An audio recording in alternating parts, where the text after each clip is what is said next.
استانبول ښار کې چاودنه کې لږ تر لږه 6 تنه وژل شوي او لسګونه نور ټپیان دي. په سلامونو هرکلی کوم، که غواړئ چې بشپړ معلومات ترلاسه کړئ نو تر پایه راسره اوسئ. له ترکیې خپاره شوي راپورونه وایي چې دا چاودنه د استانبول ښار د ګڼې ګوڼې په یوه سیمه کې استقلال کوڅه کې شوې چې له کبله 6 کسه وژل شوي او 81 نور ټپیان دي. د استانبول والي علي ایرلیکیا ویلي چاودنه په ځایي وخت 6 بجې او 20 دقیقې وشوه. د استانبول ښار استقلال کوڅه کې تل د سیلانیانو ګڼه ګوڼه وي. د ترکیې مرستیال ولسمشر فواد اوکتای وایي داسې ښکاري چې دا چاودنه ترهګریز برید دی چې د یوې ښځې لخوا ترسره شوی دی.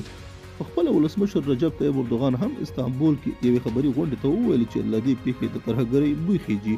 نوموړي زیاته کړه چې د دغه برید عاملین به سزا وګوري. د نړۍ بېلابېلو هیوادونو د دې پیښې له کبله انقرې سره خواخوږي ښودلې ده. په دې لړ کې له سپینې ماڼۍ خپره شوې اعلامیه کې راغلي چې امریکا ناټو سازمان کې له خپلې متحدې ترکیې سره د ترهګرۍ پر وړاندې مبارزه کې اوږه په اوږه ولاړه ده. د فرانسې ولسمشر ایمانویل مکرون هم د ټویټ یو پیغام کې لیکلي چې درد کې مو شریک یو، د ترهګرۍ پر ضد جګړه کې درسره یو.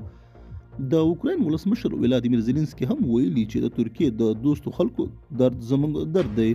همداراز پاکستان، ایټالیا او یونان په ګډون ځینو نور هیوادونو هم ترکیې سره خواخوږي ښودلې ده.